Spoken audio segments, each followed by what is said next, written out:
지금부터 200년 전에 활동했던 부부다. 2세기가 지났다. 그 조선 500년이라는 전제 군주 국가에서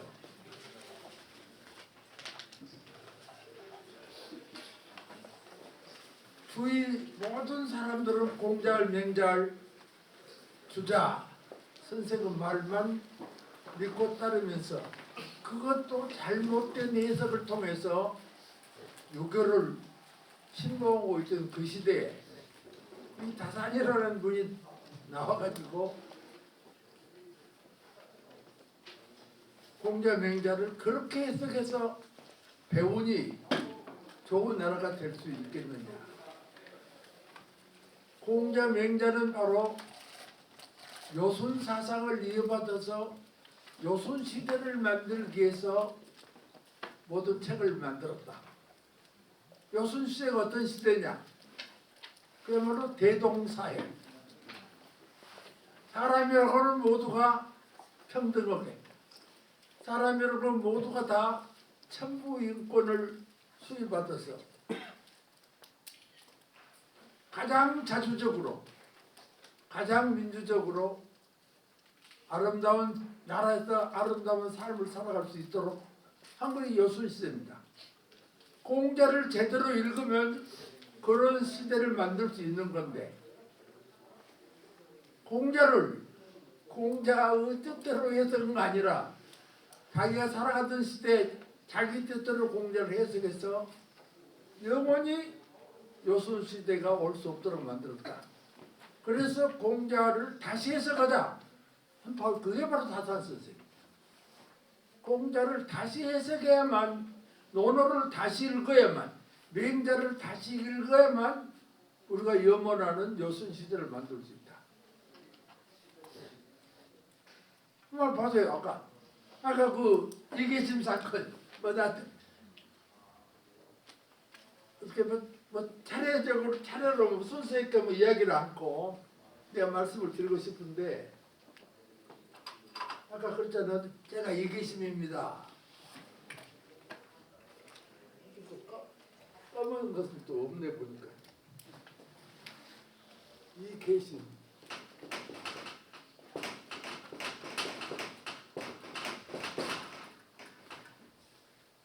이계심이요. 이계심이라고 정확하게 기록이 나옵니다. 항해도 곡산 땅에, 항해도 곡산, 이게 지금 만약에 남북 통일이 돼서 우리가 곡산을 마음대로 갈 수 있고 하면 아마 이런 영화 속으로 곡산에 가면 정말 다산의 동상도 세우고 다산의 무슨 뭐 기념물을 만들어 가지고 오늘 우리가 봤던 이 일이 간단한 겁니다. 이게. 엄청난 겁니다. 이게 지금. 밀라노 수교를 무죄석 박았다. 정조 시대가 아니었다면 우선 다산 자신을 목을 베야 돼. 역적을 칭찬해주고 무죄로 석박해준 거예요. 그 당시를 보면 역적인데 역적을 너 참 잘했다고 오히려 감옥에서 여서 벌을 주는 거 아니라 무죄 석박을 했다. 아까 그 이야기입니다. 이계심이라는 사람이 세금을 너무 많이 걷고 너무너무 부정부패가 행해가고 있고 곡산 그 당시 그 다산이 가기 전에 목사 목민관 그 당시는 곡산은 도호부입니다. 부사입니다. 곡산 부사. 그 정말 이 곡산이라는 게 어떤 땅이에요? 여기가 평안도, 여기가 한경도 이렇게 해서 이렇게 이안동 이게 지금 이안동 함경도고 평안도 한경 사이에 있는 조그마한 고을 이게 곡산입니다. 지금 우리가 갈 수가 없는 부관 땅인데 여기가 곡산 신씨라고 그 태조 둘째 부인이 신씨인데 그 양반이 태어난 곳이라고 해서 곡산 현이라고 않고 곡산 부를 성격을 시키고 조그마한 곳이 그걸 곡산 부 내 곡산 부사로 아까 말한 대로 이미 곡산 부사가 있는데 이계심 사건이 터져가지고 이계심은 이제 도망가 버려가지고 숨어 다녀. 온 나라에 오영에다가 수배 명령을 내려가지고 그 옛날 사극 같은 거 보면 몽타주 만들어갖고 막 예를 들어 붙여놓잖아요. 이 붙여놔서 정말 인물 현상 수배가 돼 있냐. 수배가 있는데 안 붙잡고 있어. 그런데 이미 정부에서는 네가 정치를 잘못해서 결국 그런 밀란이 일어났지 않냐. 그 밀란을 일으킨 놈도 처벌을 당연히 받아야 되지만 너부터 처벌을 이 파면을 시키고 바로 다산을 이제 부사로 임명을 했습니다. 아까 부사로 갔는데 이게 이제 곡산 땅이다. 여기 입구에 가면 신간사토를 맞이하기 위해서 이방 호방 모두 와서 줄줄이 옛날 임명직 군수 시절에 부임에 가면 모두 군청 직원들 와서 전부 환영에 이렇게 줄을 서서 하고 그러잖아요. 그런 식으로 하고 있는데 더벅물이 아주 도망다니다가 언니 어서 다산 신간사토 앞에 가서 무릎 꿇고 제가 이계심입니다. 저를 체포해서 저에게 벌을 주십시오. 다만 벌을 저는 달게 받겠지만은 내가 그냥 받을 수는 없습니다. 지금 우리 백성들이 당하고 있는 고통 얼마나 심한가를 내가 12조목으로 적어왔습니다. 이 문제만 해결하면 저는 죽어도 좋습니다. 그러니까 아까 말한 대로 거기서 그 옆에 이박이라는 데가 써가지고 저놈은 지금 천여명 그 백성을 끌고 와가지고 관에 습격을 해서 밀란을 일으킨 것은 말할 것도 없고 사또 길을 방해한 것만으로도 엄벌에 제할 놈이다 그러잖아요. 근데 다산이 이러면 목에다 칼을 채우고 이거 옛날 무슨 사극보면 그러잖아. 목에다 칼을 채우고 호승으로 손을 묶고 이렇게 해서 지금 이것부터 시작해야지 저렇게 있다가 또 뭔 잘못을 저지를 수 있으니까 그러니까 그러잖아요. 한번 자손 넘으면 도망갈 리가 없다. 묶을 필요도 없다. 자, 나는 따로 여기는 거기는 그러게 타산 기록에는 따라와라. 그러고 한쪽으로 갑니다. 한쪽으로 가서 재판을 하자. 그러면 의자에 가사토는 앉았고 이제 재판을 하잖아요. 여러분들 춘장전 같은 거 보고 그러면 다 그런 거 나오잖아요. 우리. 재판을 한 거야. 자, 네가 12항목의 지금 비리를 폭로를 했는데, 자, 1번 이렇게 해서 이방오방 적어야고 이 사람 말이 맞냐 틀리냐? 1 맞습니다. 2 맞습니다.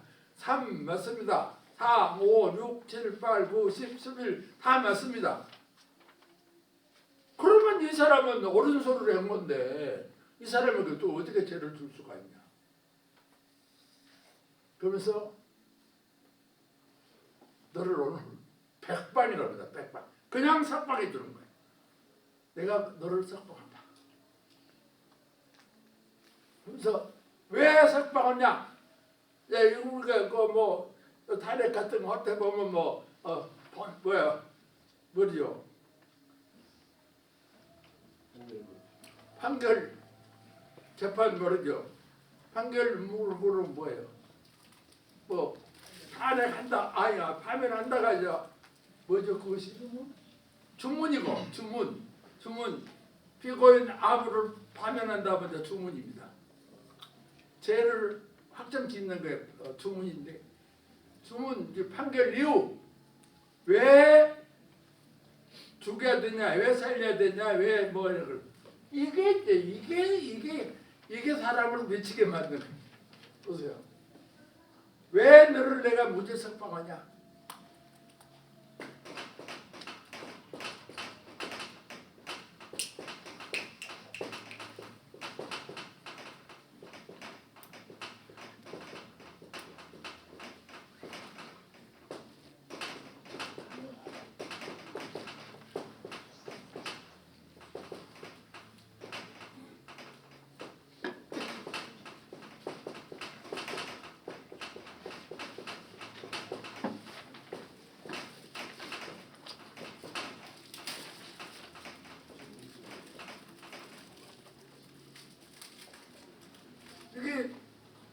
사실 기록에 딱 남겨요. 이렇게.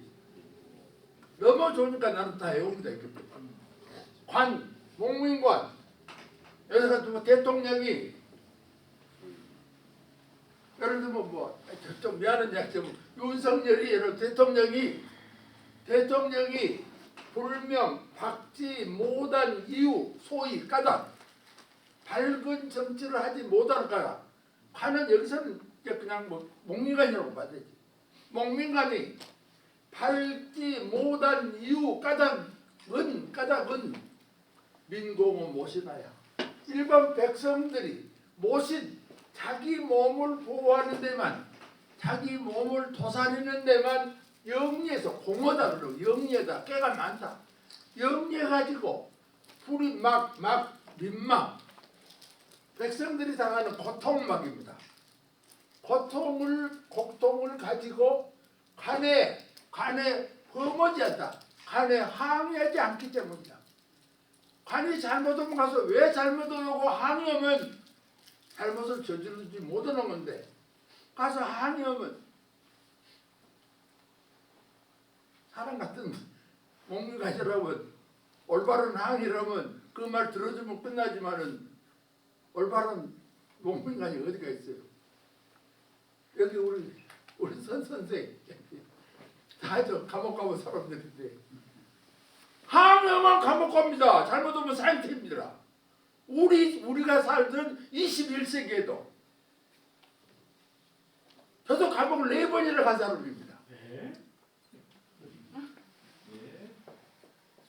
박정희 잘못 온다고, 전두환 잘못 온다고, 노태우 잘못 온다고 간에 항의를 하다가 우리는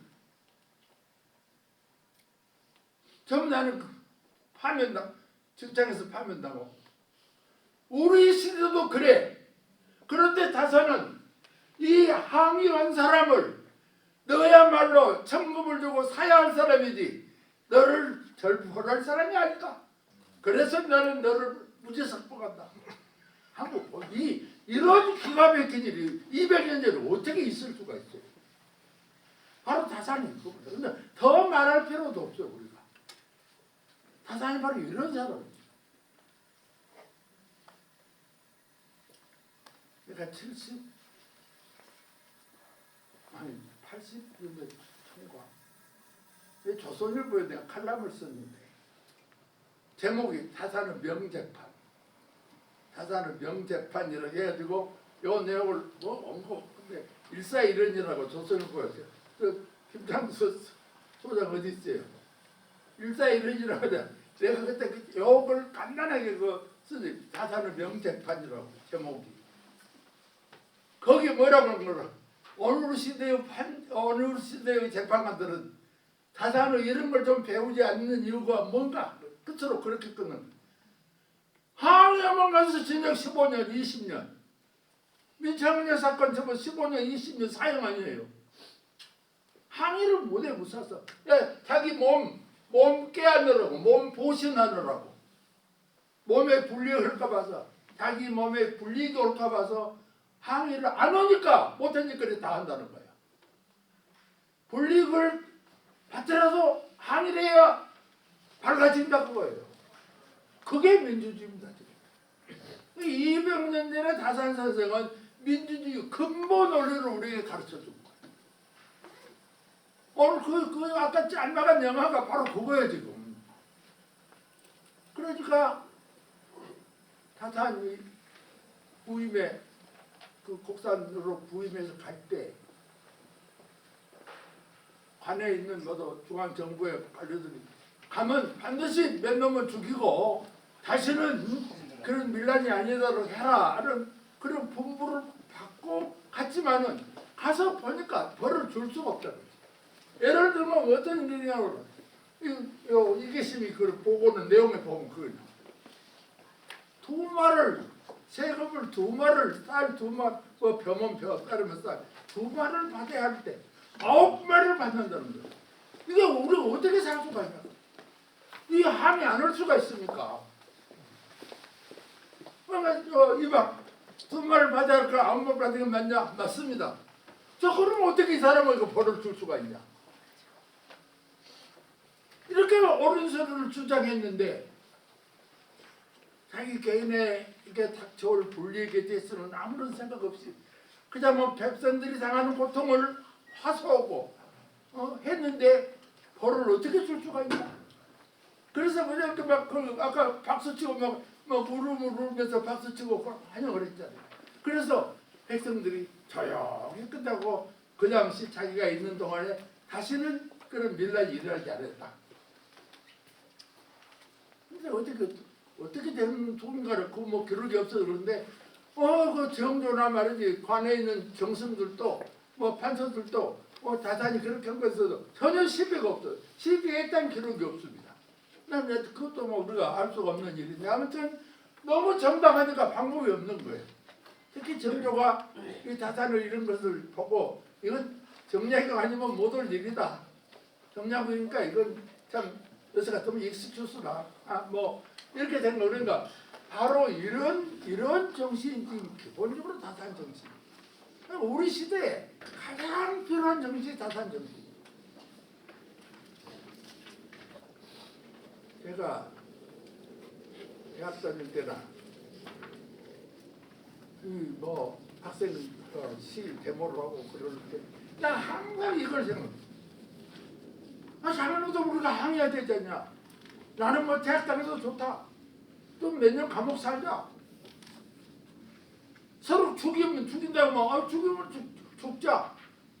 이런 생각. 지금 우리 대한민국의 그 수많은 운동권들 그 고생한 그 뭐 학생 운동한 사람들이 다 어떻게 이 정신으로 한 겁니다. 불의를 못 보고 불의를 볼 수가 없어서 불의 항연 바로 이계심이라는 사람이 이 상징적인 인물이에요. 근데 아무도 모르고 그러니까 만약에 지금 곡산하고 우리가 왔다 갔다 할 수 있고 그러면 이계심을 정말 뭐 동상나무나 세우고 이거 엄청나게 해야 할 일인데 이게 뭐 우리가 북한에 갈 수가 없기 때문에 북한 일이 돼버려 가지고 어떻게 지금 제대로 보급이 제대로 안 되고 그렇다.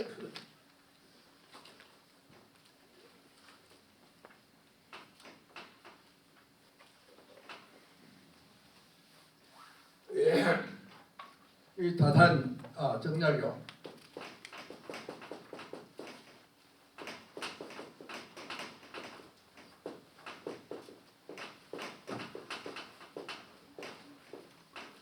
다산은 1762년 18세기 후반 내서 1836년 19세기 초반까지 우리 딱 세보세요. 우리 세는 나이로 우리 시골에서 뭐 우리 조선 나이로 할까 뭐 만유로가 아니라 세는 나이로 75세를 살다가 날짜하고 날짜로 만약에 따진다 뭐 73세 반이나 이렇게 되겠죠. 그런데 뭐 보통 75세라고 그러겠죠. 75세로 일생을 마친 분입니다. 지금이야 75세면 젊은 사람이에요. 75세면 아마 지금 노인당 못 들어갈 거예요. 못 들어가. 노인당 안 받아준다고. 나는 85세입니다. 다산 선생보다 10살을 지금 더 살고 있는 거예요. 당신은 엄청 오래 사신 거예요. 나는 이걸 우리 대한민국 국민들의 복으로 보는 거예요. 그 당시에 정확한 통계가 있을 수가 없죠. 어떤 어림잡아서 지금 기록으로 나온 것들 보면은 당시 요 시대 18세기, 19세기 이른 초반 이럴 때 보통 남자는 38세, 여자는 41세, 보통 이렇게 봅니다. 평균 연령이, 평균 수명이 이렇게 보니까 75세를 살아가 배 살았잖아요. 보통으로 보면. 만약에 평균 연령으로 41세 나와서 38세에 돌아가셨다면 500그릇은 하나도 없을 수 있어 지금. 왜? 40세 기한 갔는데 기한 가서 이제 제대로 모든 저서가 나왔으니까 하늘이 다산에게 75세까지 살도록 해준 것은 바로 우리 조선 백성들이 받은 하늘로부터 받은 복입니다. 아니 다행히 이렇게 이분이 오래 살았어요. 73세, 4세에도 글을 짓고 책을 짓고 돌아가시기 3일 전에 지은 시가 마지막 절필입니다. 돌아가시기 3일, 날짜가 적혀져 있어. 돌아가시기 3일 전에 지은 시가 유명한 가수 시가 있는데 자기 인생을 해고하는 마지막 시. 그날이 그 3일 후가 바로 이제 뭐 이야기하다 보면 나한테 다산이 결혼한 날이거든. 다산 참 묘한 양반이야. 결혼은 그날 2월 22일 음력으로 복사꽃이 한참 필 때 2월 22일 양가를 갔는데 자기 부인하고 만나서 서울에서 결혼식을 올렸는데 그날 또 눈을 감으셨어. 75년 5세 후에. 그래서 그 자산씨가 한글씨 결혼 60주년을 맞이하여 라는 그런 60주년 3일 전에 쓰고 60주년 날 돌아가셨어. 그렇게 또 아주 우연히 그렇게 됩니다. 그래서 다산은 1760년에 경기도 광주 그냥 내가 살았던 광주가 아니라 뒷광자가 이런 넓은 광자도 광주. 지금은 광주시잖아요. 지금은 광주시내 한 면도 안 되고 옛날로 보면 지금 광주라는 것은 말 그대로 진짜 대한민국 조선시대 제일 넓은 고을입니다. 지금 요새 강남 상구 전부 다 광주 땅입니다. 여기 방배동까지 남태령 넘어가는 거 있잖아요. 남태령 수원 가천으로 넘어오는 남태령 동쪽은 전부 광주입니다. 남태령 서쪽은 이제 시흥, 그다음에 이제 과천 이렇게 돼요. 그러니까 그렇게 쭉 내려서 저 권지암 이렇게 전체가 그 광주 땅입니다. 그런데 그러니까 이 한강이 이렇게 흐른다고 하면 이 강남은 지금 광주 뭐 이렇게 전부 다 광주입니다. 그런데 여기 요렇게까지 또 이렇게 북에도 일부가 광주 땅이야. 다산은 여기서 태어납니다. 광주. 나중에는 이게 양주로 갔다가 지금은 이제 남양주로 돼 있잖아요. 양주도 큰 고을이지만 광주만 못해. 광주는 뒤지라고 해서 안산까지도 광주 땅입니다. 지금 경기도 완산 땅도 그다음 광주 땅이에요. 띄엄띄엄 이렇게 있어 지역이. 그래서 여기서 되는데 광주. 나중에는 양주로 갔다가 이게 자꾸 행정구역이 이렇게 변화하면서 남양주 지금은 남양주시 조안면 넉내리 마제라는 마을에서 다산은 1762년 음력으로 6월 22일 태어납니다. 돌아가신 것은 2월 22일 돌아가셨어요. 여기는 21일. 그래서 다산은 기록으로 보면 이제 태어나서 4세 4살 때 천자문을 배우기 시작했다. 아버지한테서.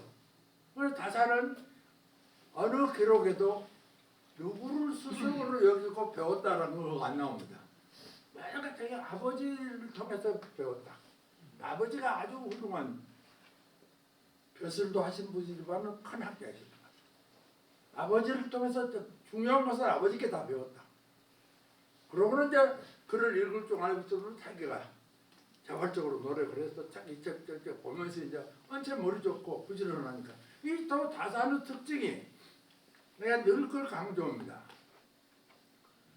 세상에 머리 좋은 사람은 다산 아니고도 엄청나게 많습니다. 그 시대에 다산보다 더 머리 좋은 사람 많이 있을 거예요. 이 머리 좋다고 해서 다 훌륭한 학자가 되고 훌륭한 인간이 되는 거예요.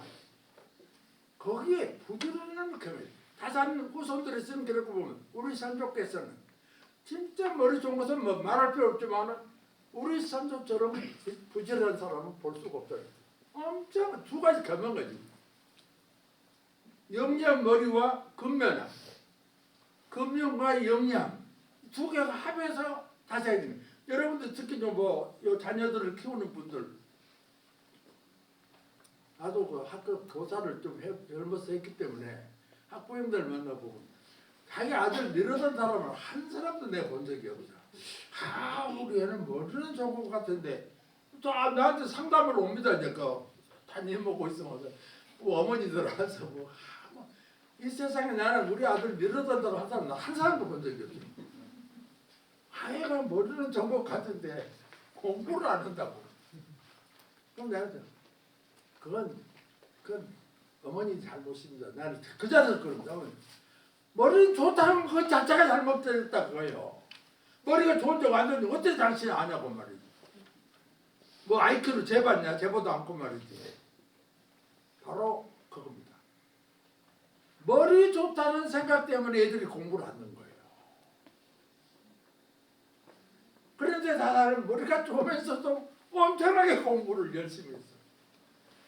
기왕 가서도 그 고달픈 기왕살이었던 해도 밤도 없고 낮도 없어. 얼마나 무릎을 요 복숭 방바닥으로 대고 했더니 가골 3천이라 복숭아뼈가 달아져갖고 파져갖고 3번이나 파졌다. 한 번 파지기도 어려운데 3번. 얼마나 18년 동안 앉아서 챙겨. 지금은 의자에 앉으니까 뭐 복숭아뼈가 패일 이유가 없어. 그때는 바닥에다 앉으니까 눌러가지고 그거에 막 곰고 그러잖아요. 3번이나 뺐다. 이 비슷한 이야기 추사 김정희에도 나옵니다. 김정희는 이것은 요 가골 3천의 것은 다산의 제자가 누구에게 보는 편지에 우리 선생은 가골 3천이라고 해서 기록이 나와 있는 거고 추사는 자기가 자기 입으로 자기 친구에 보는 편지에 나옵니다. 나는 최소한 1000자리 붓은 내가 달아먹겠다. 1000자리 붓을 달아먹겠다. 그리고 벼루 10개는 구멍을 뚫렸다. 자기 입으로 그랬어요. 추사같이 머리 좋은 사람도 그렇게 노력을 했기 때문에 추사체가 나오고 글씨 잘 쓰는 거예요. 다산도 마찬가지예요. 그러니까 그 아까 그 학부야 머리 좋다 그런 생각 없다 버렸어요.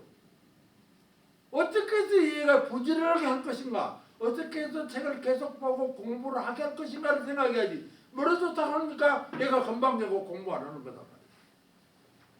왜? 그런데 머리가 나쁘다고 하면 자기 머리로 나쁜 것으로 되기 때문에 절대로 얘들한테 다 머리 나쁘단 말 안 씁니다. 부모들이.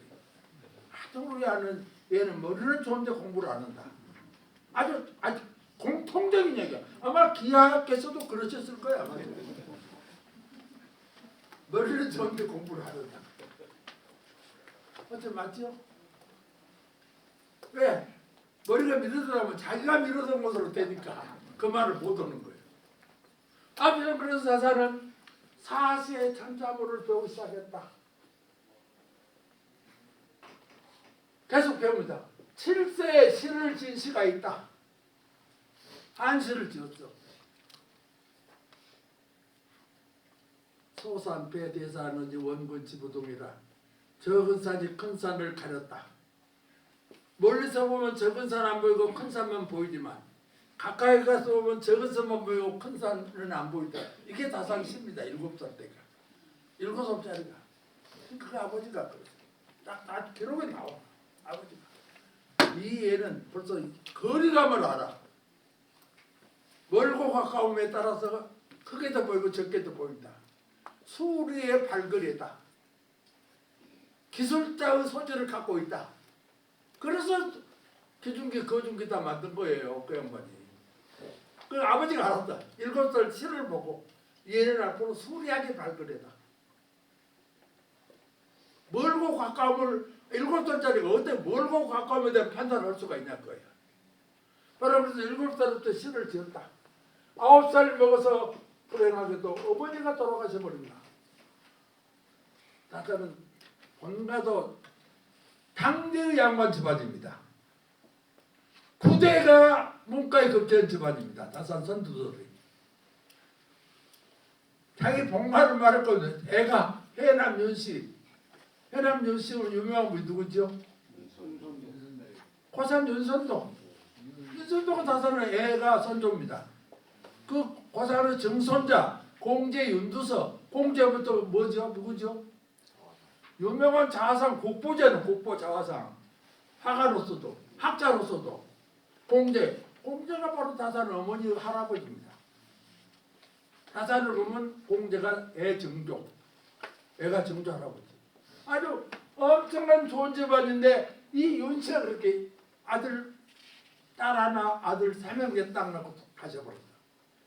다산이 막내야 아들로서 그 양반으로 나중에 이제 질주가 있어가지고 또뭐 서동생이 있긴 있지만 그래서 하여튼 9살 세상을 떠버리니까 큰 형수가 그때 시집와 있었고 다산이 큰 형수가 돌봐주다가 그 당시 다산 기록은 상당히 개구쟁이였어.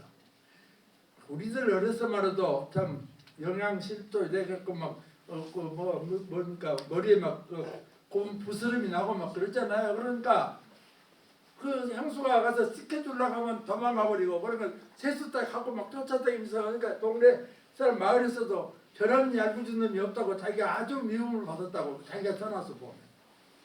그런데 큰 형수가 그렇게 될 때 바로 또 다산이 아버지가 제주를 얻어서 서모를 얻어서 서모가 또 마지막 결혼할 때까지 이렇게 해서 8, 9세 15세 이 기간 동안을 전부 그 서모나 형수들이 어머니 없이 돌봐주고 서모가 돌봐주니까 15세에 장가를 갑니다. 이 또 장가가 이게 다산에 있어서 아주 중요한 일입니다. 이 경기도 남양주가 이 저 깡촌 지금이 아스팔트 길로 뭐 서울에서 뭐 승용차 타면 3, 40분이면 갈 수 있지만은 그 당시 걸어다니면 200리 이상이 됩니다. 뭐 이틀은 걸려야 걸어가고 그렇게 먼 거리인데 이 깡촌 놈이 서울 한복판에 풍산홍씨 집으로 이게 어디에 사냐 해연동 사대문 안에 해연동 현인들이 모여 사는 동네요. 해연 여기 있고 남대문 시장 그 안통이 다산 그 풍산홍씨가 사는 동네입니다. 정승 판사가 줄비의 집안입니다. 부자고 이 깡촌놈이 이 장가를 든 거예요. 한상 16세 한 살 연상의 여인입니다. 풍산홍씨가 이 장가를 들어. 왜 이게 중요하냐? 다산 장인 홍하보란 분이 그 당시 장가갈 그 무렵에 병마절도사 요새 같으면 육군 대장 뭐 강구사령관 무인으로 원래 글도 잘해서 진사해갖고 성지 배설도 사람 대단한 사람이 또 무에도 능해가지고 병마절도사까지 지는 함경도 항해도 뭐 경상도 다 병마절도사를 다 지냅니다. 나중에 보니까 다산을 사이로 맞으려고 보니까 그야말로 재주는 있고 공부도 잘하고 글도 잘하고 뭐 다산의 사전이나 다산의 초상화가 없습니다. 지금 여는 것은 무슨 상상으로 후손들 보고 이렇게 기르는 건데 하여튼 그 기록은 다산이 아주 미남이었다는 거예요. 얼굴도 잘생기고 재주 있고 글 잘하는데 다만 집에 가난해. 그래서 이 홍화보란 분이 이 한강 여기 양근에서 요 건너편에 여기 양근 지금 양평 문홀이라고 문암장이라고 그러는데 이 일대다가 농장 하나 사줘서 20살 경에 한 결혼 후 한 5년 지냈어. 강화 합격도 전에 너 어찌 될지 모르지만은 그래도 안 굶고는 살아야 될 거 아니냐. 우리 집이 여유가 있으니까 농장 하나를 사주마 해서 기록으로 보면 한 7, 80마지기 논바 되겠어. 근데 아주 박토였는가 봐. 소득은 얼마 안 나왔지만은 그래도 다산이 귀양 살고 그런 벌이가 없어도 평생 여유롭게 산 것은 저것땀 그런 거야. 너 장가를 잡는 거야. 나는 그래서 지금 여기 처녀들이 없지만은 시집잘 가야 되고 총각이 있다면 장가잘 가야 됩니다. 아이 지금 삼성가로 장가가면 그날로 부자가 돼버리잖아요. LG가로 뭐 그날로 부자가 되면 그때나 지금이나 장가잘 가야 되고 시집잘 가야 되고 다 여기 계신 분들 그것도 시집잘 가서 시집장가 잘 가서 여기 계실 거야 맞지? 하여튼간에 다서 나는 15세 장가가 그렇게 중요하다고 봐.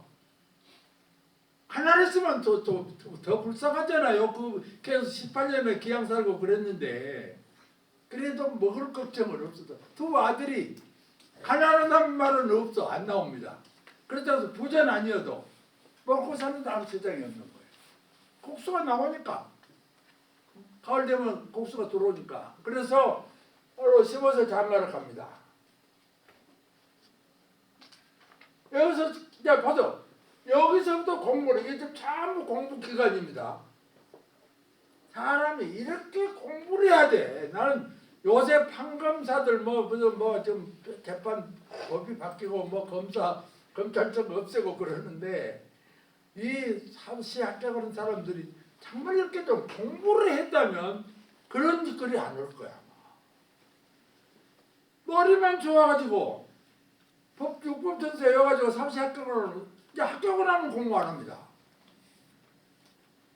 사람이 제대로 안 돼가지고 검사 판사하다 보니까 지금 이런 나라가 되고 이런 현상이 지금 벌어지고 있는 거죠. 다사람 보세요. 이때 계속 공부입니다. 공부.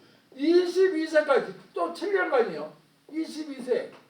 이때 마침 내 진사과에 합격합니다.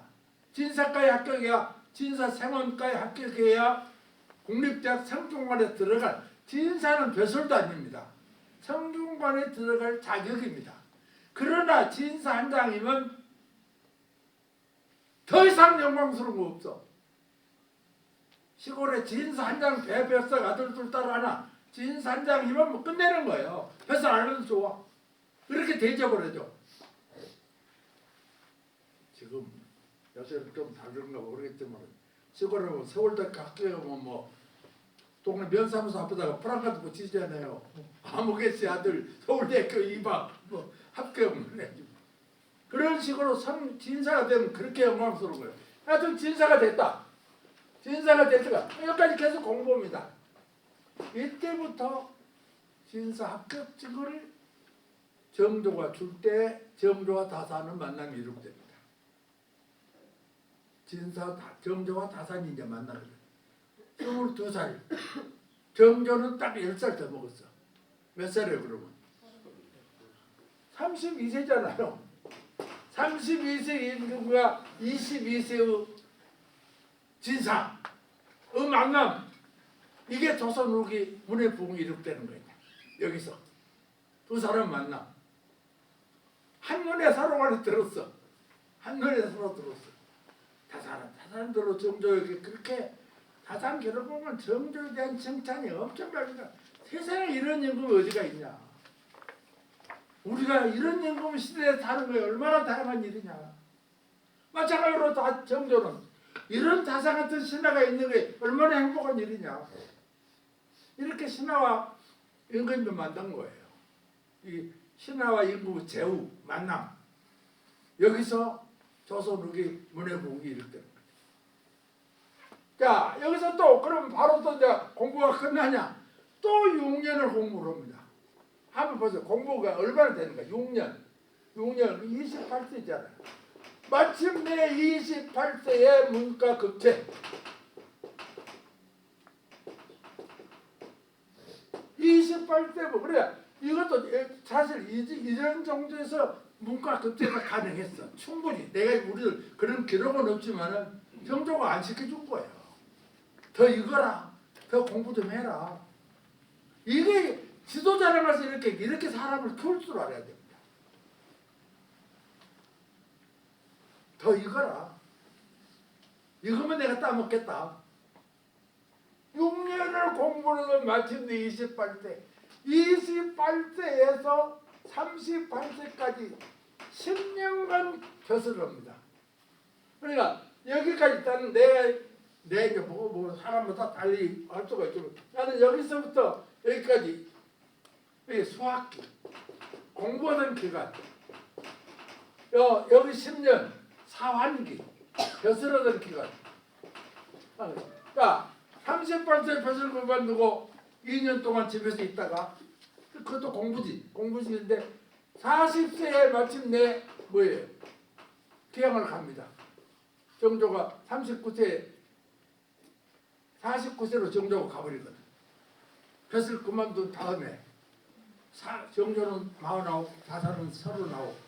이때라고 바로 그 다음에 40세부터 57세까지 이 유배기, 저술하던 기간. 자, 57세에서 돌아옵니다. 57세에서 75세까지 또 여기도 18년, 여기도 18년. 이게 정말 정리기, 인간을 세상 저술을 정리하고 자기 삶을 정리한 기간. 난 그래서 다산의 일생을 살기로 일기, 수학기, 이기 벗어나서 사암기, 삼기, 저술기, 기양 살던 18년, 또 18년 돌아와서 저술을 전부 다시 정리하고 자기 삶을 정리하고 했던 이기. 이렇게 해서 다산의 생애가 75세로 끝납니다. 자, 이렇게 해서 이 다산은, 그럼 나는 여기서 강조하고 싶은 어느 기간 동안도 책 안 읽고 글 안 쓰는 날이 없었다. 책 보고 글 쓰고, 책 보고 글 쓰고, 책 보고 글 쓰고. 그래서 한자가 생긴 이래 최고 저술 500권 이상의 저술을 남겼다. 이게 다산입니다. 그래서 이 다산은 근본적으로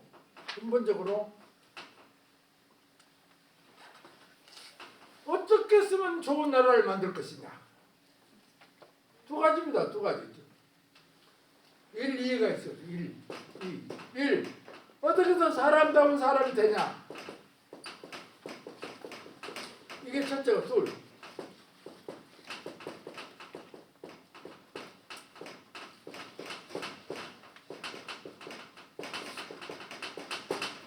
어떻게 해야 나라다운 나라가 될 것인가. 사람다운 사람이 되다. 사람다운 사람이 돼서 그들이 벼슬하고 그들이 국가를 책임질 때 나라다운 나라가 된다. 사람 못된 것들이 정치하다 보니까 나라가 옆모양이 되고 이렇게 세상이 시끄러워진다. 지금 미국 그 한 사람이 지금 내가 볼 때 사람 제대로 안 된 것 같아. 이 전쟁이 불안해서 할 수가 없잖아 지금. 그 사람 말 안 되래 세상에 왔다 갔다 해버려 지금. 그리고 요새는 또 말도 계속 바꿔 하고 시간마다 바꿔 지금 이 사람이. 알 수가 없죠. 나는 그런 사람을 우리가 사람다운 사람이라고 볼 수가 있을까? 그런 사람이 어떻게 나라다운 나라를 만들 수가 있다? 다산이 두 가지입니다. 평생 작업이 어떻게 사람다운 사람이 되냐? 두 가지입니다. 다산.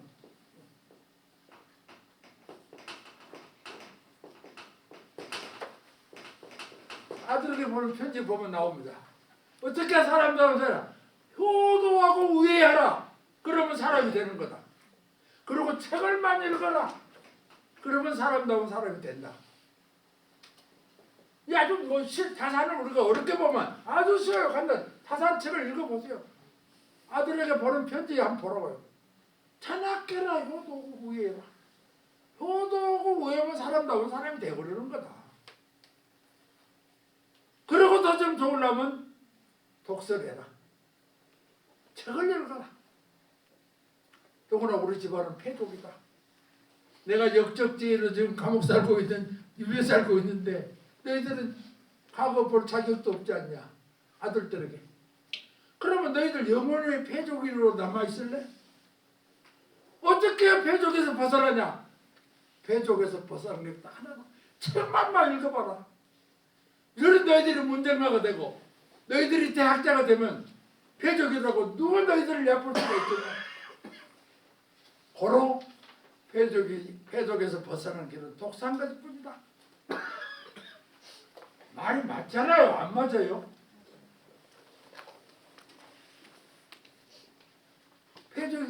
패족에서 벗어나는 길은 아들 교육을 그렇게 시키는 거야. 너희들이 자포자기 해봐라. 너희들은 영원히 패족이다. 그러면 우리 집은 끝이다. 내이 배족에서 벗어나기 위해서 계속 공부하고 연구하고 학술을 하고 저술을 남겨해봐라. 그럼 우리 집은 다시 살아난다. 천원은 돌고 도는 거다. 다시 온다. 절대로 자포자기 포기하지 말아라. 그러면서 효자하고 독서해라. 사람도 온다. 자, 그럼 나라다운 나라를 어떻게 만들 것인가? 효도하고 우애. 효는 효도, 우애는 뭐 이걸 여러 가지죠. 효제 갖고도 내가 여러분들에게 1시간을 강의할 수 있습니다. 그냥 어떤 것이 효냐 그러면 효로만 그냥 효가 애국으로 가고 애국도 되고 해가면서도 이웃사람도 되고 대음다지 번쩍합니다. 제가 마찬가지죠. 저도 형제간에 우애해라. 이웃과 좋게 지내라. 직장 동료들과 좋게 지내라. 학교 동창들과 좋게 지내라. 다 이 속에 들어있습니다. 효제 속에. 그러고 챙겨가라.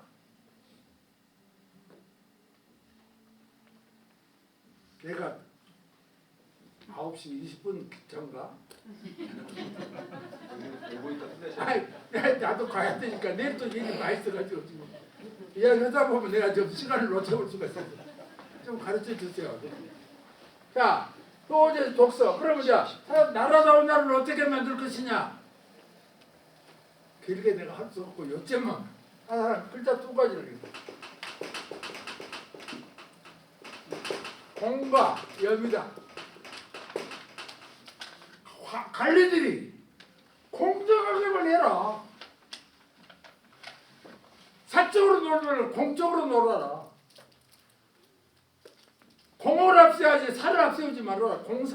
공사를 구별했어. 이 2가지만 끝낸다. 공하고 염이다. 청렴해라. 아니 요즘부터 저 선거부터 뭡니까?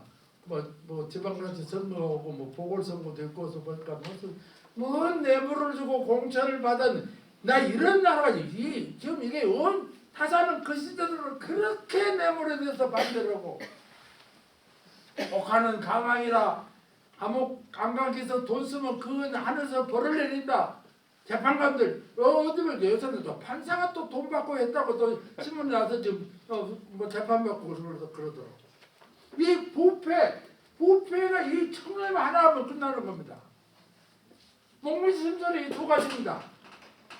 어떻게 해서 공정하게 행정을 할 것이냐, 어떻게 해서 청렴한 관리가 될 것이냐. 이 2가지면 나라다운 나라가 돼버린다는 거예요. 얼마나 쉬워요? 타산 절대 어렵지 않습니다. 공정하고 청렴해라. 타산이고 내가 지어는 소리가 타산이 아까 그랬잖아. 28대 문과에 급제하고 집에 돌아왔어. 자, 나는 이제 문과에 급제해서 오늘부터 나는 이제 노력만 하면 내가 고관대장이 되고 정승판사가 될 수가 있다.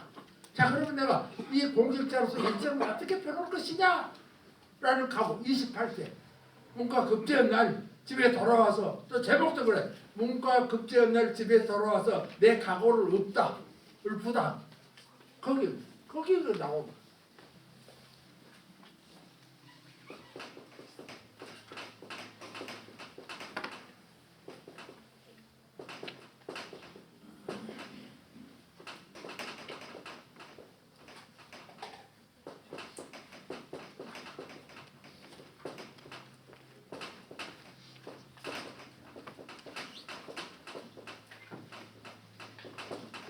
글자 10자입니다. 시 40자 중에 내가 10자만 지금 이야기하는 거야. 내가 정례교계로 사람 자기가 아주 겸손하게 둔하고 졸렬해서 임금이 시키는 대로 시킬 사자야. 부리는 대로 내가 충당하다 감당하기 어려워. 내가 매우 부족한 사람으로서 나라에서 시키는 일을 제대로 할 수 있는 공무원이 아마 되기가 어렵다. 그러나 나는 공과 염 이 2글자를 갖고 온갖 정성 가져. 이게 중요하죠. 정성껏 나는 아주 공과 염을 통해서 내 관료 생활을 하겠다. 관리생활 하겠다. 이게 잘 가고 그리고 산업을 75세까지 평생 동안 공력 목민심 사람마다 어떻게 공력할 것인가를 적어놓은 것이 바로 목민심입니다. 우리가 내가 이런 말 해도 들을지 모르겠지만 우리 국민들이 이재명하고 윤석열하고 대통령 서로 경쟁을 했잖아요. 다 저 같은 사람은 뭐 야쪽이니까 이재명이 되기를 바라고 된다고도 믿었어. 그때 결과적으로 윤석열 대통령이 당선됐잖아요. 우리가 속은 거지. 공정과 상식을 부르짖었거든. 윤석열 대통령의 구호가 공정과 상식이야. 여기 우리가 그냥 너무 좋아, 너무 안 좋아요. 공정하다. 우리가 불공정에 얼마나 우리가 불평을 하고 살 텐데 공정과 상식 거니까 그냥 아니 진짜로 나도 그러면 말이 좋아. 아니 공정과 상식대로 공정하게 하겠다. 안 넘어갈 사람이 없다고. 그리고 그게 못해서 지금 문제가 생겼지만은 아무튼 이 공정이란 말처럼 좋은 거 없어요. 공정. 나는 여기 공직자들 계시나 보려. 진짜 공정해야 됩니다. 청렴해야 됩니다. 그러면 나라다운 나라가 됩니다. 뭐 타산 사상을 우리가 어렵게 볼 거예요 없어요. 사람다운 사람이 돼야 된다. 그러려면 효도고 청렴가 나라다운 나라가 돼야 된다. 제발 사람을 부르고 공정하게 청렴하게 해라. 그러면 세상은 좋아지고 나라다운 나라가 된다. 어때 그런 거 같아야 안 할 것 같아요. 저도 더더더도 없어요. 근데 이게 이제 어려우니까 말이야 쉽지. 공정한다고 입만 벌면 공정 찾고 있지만 하는 짓거리는 전부 불공정한 짓거리 하고 있는. 지금 우리가 그러고 있잖아요. 어느 날 아침 텔레비나 신문 봐보세요. 뇌물 갖고 뭐 군수가 그만뒀다, 뭐 국회의원이 그만뒀다, 또 뭐 구청장이 그만뒀다, 뭐 지금도 언제쯤 이게 사라질까? 어제 그래서 사라질 날이 있을까요? 뭐 있나요? 없어요.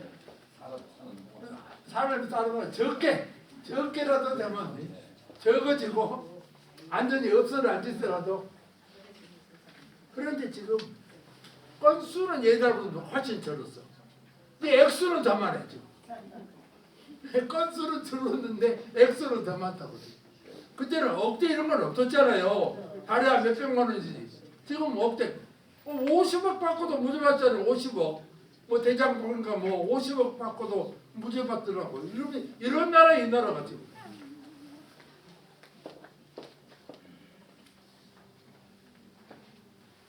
그러니까 검사들이 수사를 공정하게 하고 판사들이 재판을 공정하게 하고 이렇게 장관들이 공정한 행정을 하고 그러면 뭘 문제가 있어요.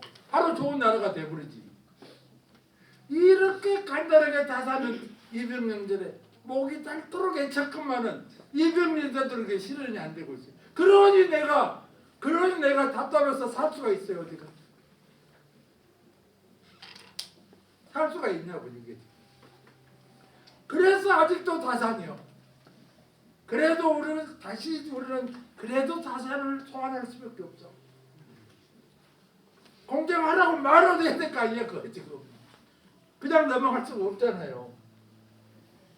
청렴하시오, 공정하시오.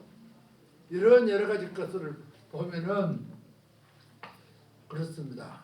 이 다산이라는 분이 또 다산을 읽어보면은 여러 가지 뭐 약점도 있습니다. 그 양반도 보면은 역시 시대적 한계를 벗어나기 어렵고 자기가 양반이라는 거 자기 집안이 그래 전통적으로 벼슬을 했던 집안이고 그리고 또 잘 나갔던 집안이라는 것 역시 그 의식을 다산은 못 벗어난 점도 있습니다. 윗성으로 다산이 다 옳고 다 옳고 뭐 성인 군자는 아니더라도 보통 수준을 보면 탁월한 분이야. 근데 그분은 수준을 따라갈 사람이 없죠. 아까 그 이계심 사건, 난 이계심 사건이라 그럽니다. 뭐 의거라고 하고 뭐 그럴 수도 없고 이계심 사건이라 그러는데 이계심 사건 하나만 보면 전 세계적으로 그 시절에 그런 재판을 사람은 없어. 우리나라가 아니라 유럽도 없습니다. 그게 소위 말하는 국민저항권을 정식으로 인정해 준 거예요. 국민저항권을 공식으로 인정해 준 거예요. 지금도 우리가 국민저항권이 제대로 인정을 못 받고 저항하다가는 자기만 손해보고 감옥 가고 잘못하면 배설을 못할 뿐만 아니라 기업인들은 기업 세무사차 당하고 항소할 수가 없잖아요. 그런데 200년 전에 국민저항권을 확실하게 보장해줬다. 이건 요새 같으면 노벨 평화상을 탈 일이에요. 노벨 평화상을 탈 일이다. 그래서 여러분들 내가 선동한다 그럴까 미안하지만 정말 불의함해야 됩니다. 항의하고 항거하고 저항해야 됩니다. 그래야 민주주의는 발전하는 거예요. 지금 우리 역사가 그래왔잖아요. 동학부터 사별운동 다 저항했잖아요. 60만 세 강조학생 독립운동 1929년 보세요. 뭐 사회당 때 요새 뭐 부모항쟁 나오는 28 대구 경북고등학교 이성만 독재한 거에서 일어난 거. 5월 4.19 4월 18일 고려 학생들을 그 서울시 전부 다 저항해서 그거에 쌓여서 지금 5.18까지 해가지고 결국 5.18이 앞으로 헌법 전문에 들어간다 그러잖아요. 그 저항이 이제 국가적으로 공인이 되는 거죠. 200년 동안 지금 이게 공인한다가 공인돼가는 거죠. 국민저항권. 이것을 타사는 200년 전에 우리에게 가르쳐줬다. 이 한 가지만으로도 우리는 타산 정신을 선양하지 않을 수 없다. 네, 끝내야 되겠습니다. 뭐 그런데 한두 번이라도 그래도 뭐 좀 질문이면 질문 좀 하고 가지 혼자만 짓거리고 가불면 너무 섭섭해. 한 5분 동안 말이야. 한두 번 내 질문을 받을 테니까. 그렇게 좋은데 왜 40 몇 년도에 와서야 그렇게 좋은 책인데 어찌하여 1940 몇 년이 넘어가지고 와서야 그걸 우리가 찾아냈느냐 그 얘기입니다. 1940년? 그러니까 그때는 다 묻혀버렸잖아요. 그러니까 좀 1836년에 돌아가셨는데 딱 100년 후 1938년에 예의당 서다가 처음으로 간행이 됐거든. 100년 만에서 100년 동안 필사를 그러니까 몇 사람은 밖에다가 내가 공부한 사람도 있지만은 일반 국민이 전혀 몰랐지. 그 정인보, 안재홍 이런 분들이 이제 그 국민 모금운동을 벌려가지고 그 인쇄를 했거든. 그때서 읽어보니까 이런 소리들이 있는데 우리는 깜깜이 아무것도 모르고 있었다. 지금이라도 배워서 조선학을 일으키자. 이걸 통해서 민족 해방을 하자. 일제에서 벗어나자. 이게 지금 조선학 운동이라고 합니다. 그 조선학이라는 것은 바로 다산을 말합니다. 다산을 공부해서 그 속에서 우리 해방 논리를 찾고 조국 강복을 얻어낼 수 있는 길을 찾자. 이 조선학 운동. 그게 이제 이장정인보, 안재홍, 홍명희 모두 이런 분들이 이렇게 된 겁니다. 그래서 지금 와서 이제 그러고 나서 이제 또 자유당 12년 동안은 독재원이라고 그런 걸 배웁니다. 결국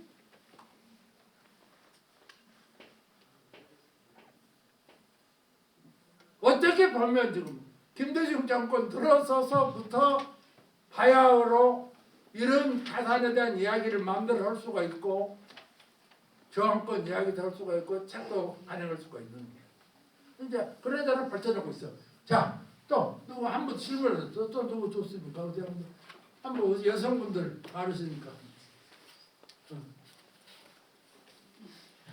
자, 그러면 대단히 미안하면서 이렇게 마치겠습니다.